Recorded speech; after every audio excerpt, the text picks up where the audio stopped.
So hello friend, welcome to my YouTube channel. तो कैसे आप सब? सो फ्रेंड, आज का ये जो वीडियो है आप सभी के लिए काफी ज्यादा इन्फॉर्मेटिव होने वाला है। तो फ्रेंड, बहुत से लोगों के डाउट ये होते हैं कि हमें हमारी व्हीकल की सर्विस स्टेशन में कराना चाहिए या फिर किसी लोकल मैकेनिक के पास। तो इस वीडियो के अंदर मैं आपको कंप्लीट इन्फॉर्मेशन देने वाला हूँ कि किसे सर्विस स्टेशन में अपनी व्हीकल सर्विस कराना चाहिए और किसे लोकल मैकेनिक के पास, और क्या क्या दोनों के बेनिफिट्स है ये इसके बारे में भी डिस्कस करने वाला हूँ। तो फ्रेंड, रिक्वेस्ट करूंगा ये वीडियो स्टार्टिंग से लेकर एंड तक जरूर देखना, जिससे आपको सारी इन्फॉर्मेशन अच्छे से मिल सके। सो फ्रेंड, मैं हूँ आपका दोस्त, आपका होस्ट अमान। बिना टाइम वेस्ट करके आज का वीडियो स्टार्ट करते हैं।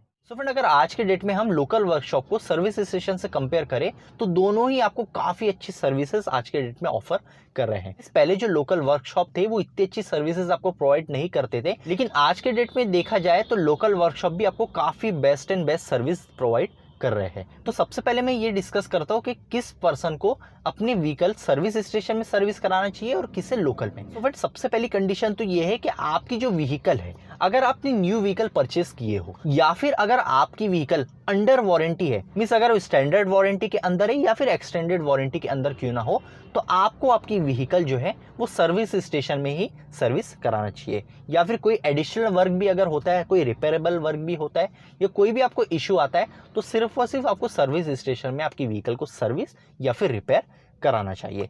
इसका रीजन सबसे बड़ा फ्रेंड ये है क्योंकि आपकी व्हीकल जो है वो भी अंडर वारंटी है। मींस अगर आप अपनी व्हीकल अंडर वारंटी में रहकर बाहर में सर्विस कराते हो और अगर इन केस आपको कोई भी वारंटी से रिलेटेड इश्यू आता है, चाहे कोई पार्ट रिप्लेसमेंट में हो, तो जो सर्विस स्टेशन है वो आपका वारंटी रिजेक्ट कर देगा। मींस कोई भी पार्ट आपका वारंटी में चेंज नहीं किया जाएगा और आपकी जो वारंटी है वो कैंसिल कर दी जाएगी, क्योंकि फ्रेंड ये कंपनी के टर्म एंड कंडीशन में ही लिखा होता है। अगर आपकी व्हीकल स्टैंडर्ड वारंटी के अंदर है तो सिर्फ और सिर्फ आपको ऑथोराइज सर्विस स्टेशन में अपनी व्हीकल सर्विस करवाना है, तभी आपको वारंटी के जो बेनिफिट्स है वो मिलते रहेंगे। तो सबसे बेस्ट सजेशन मेरा यही है कि अगर आपकी व्हीकल अंडर वारंटी है, चाहे वो स्टैंडर्ड हो सकती है 3 साल की, या फिर अगर आपने एक्सटेंडेड वारंटी परचेस की हो साल 2 साल की, तो अगर जब तक आपकी व्हीकल अंडर वारंटी है तो आपको सिर्फ और सिर्फ सर्विस स्टेशन ही जाना है, लोकल मैकेनिक के पास आपको बिल्कुल भी नहीं जाना है। नेक्स्ट ये चीज है कि अगर आपकी व्हीकल आउट ऑफ वारंटी है, मींस आपकी व्हीकल में 3 साल की स्टैंडर्ड वारंटी मिली थी और 3 साल आपके कंप्लीट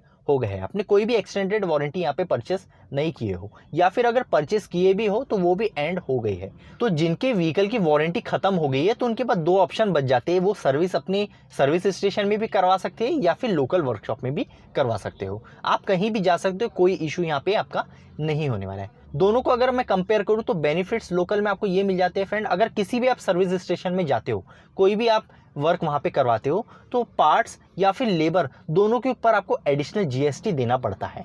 मींस जो भी आपका पार्ट का प्राइस हो रहा है, फॉर एग्जांपल 1000 अगर पार्ट का प्राइस आपका हो रहा है, उसके ऊपर अगर आपका जो भी लेबर चार्जेस हो रहा है, तो ये तो हो गया पार्ट्स और लेबर, उसके ऊपर आपको एडिशनल जीएसटी भी देना पड़ता है, जो कि 18% की जीएसटी होती है। तो ऐसे में आपका जो बिल है वो काफ़ी ज़्यादा इंक्रीज हो जाता है। वही अगर सेम चीज़ मैं लोकल में अगर कंपेयर करूँ तो जो पार्ट का प्राइस होता है और जो लेबर होता है, सिर्फ और सिर्फ आपको वही देना पड़ता है। कोई भी 18% जीएसटी आपको यहाँ पे एडिशनल नहीं लगती है। जो सिर्फ पार्ट का प्राइस है वही आपको देना पड़ता है और जो लेबर चार्जेस है वही आपको देना पड़ता है। साथ ही साथ लोकल वर्कशॉप पे आपको बेनिफिट ये भी मिल जाता है कि आप जो लेबर चार्ज होता है कई बार उसमें नेगोशिएट भी कर सकते हो। तो ये आपके ऊपर डिपेंड करता है, आप अपनी व्हीकल सर्विस स्टेशन में सर्विस कराए या फिर लोकल में। और जैसे कि मैंने आपको बताया, अगर आपकी व्हीकल अंडर वारंटी है तो सिर्फ और सिर्फ आपको सर्विस स्टेशन में अपनी व्हीकल सर्विस करवाना है। अदरवाइज वारंटी रिलेटेड जो भी आपके इशू होते हैं, कोई भी रिप्लेसमेंट होता है, तो वो सीधा सीधा आपका रिजेक्ट कर दिया जाएगा। तो फ्रेंड, आशा करता हूँ आपको सारी चीजें अच्छे से समझ गई होंगी